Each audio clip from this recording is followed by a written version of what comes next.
സംസ്ഥാനത്ത് വീണ്ടും അമീബിക് മസ്തിഷ്ക ജ്വരം ബാധിച്ച് മരണം. കോഴിക്കോട് മെഡിക്കൽ കോളേജിൽ ചികിത്സയിൽ കഴിഞ്ഞിരുന്ന വയനാട് സുൽത്താൻ ബത്തേരി സ്വദേശി രതീഷാണ് മരിച്ചത്. ഒരു മാസത്തിനിടെ അമീബിക് മസ്തിഷ്ക ജ്വരം ബാധിച്ച് സംഭവിക്കുന്ന 4ാമത്തെ മരണമാണിത്.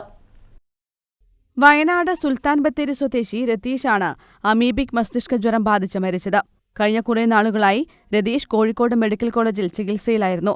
രോഗലക്ഷണങ്ങളോടെ മെഡിക്കൽ കോളേജിൽ പ്രവേശിപ്പിച്ച ഇയാൾക്ക് സ്രവപരിശോധനയിലാണ് അമീബിക് മസ്തിഷ്ക ജ്വരമാണെന്ന് സ്ഥിരീകരിച്ചത്. തീവ്രപരിചരണത്തിലായിരുന്ന ഇയാളെ ഡോക്ടർമാരുടെ പ്രത്യേക സംഘം നിരീക്ഷിച്ചു വരികയായിരുന്നു. ഒരു മാസത്തിനിടെ അമീബിക് മസ്തിഷ്ക ജ്വരം ബാധിച്ച് സംഭവിക്കുന്ന 4ാമത്തെ മരണമാണ് ഇത്.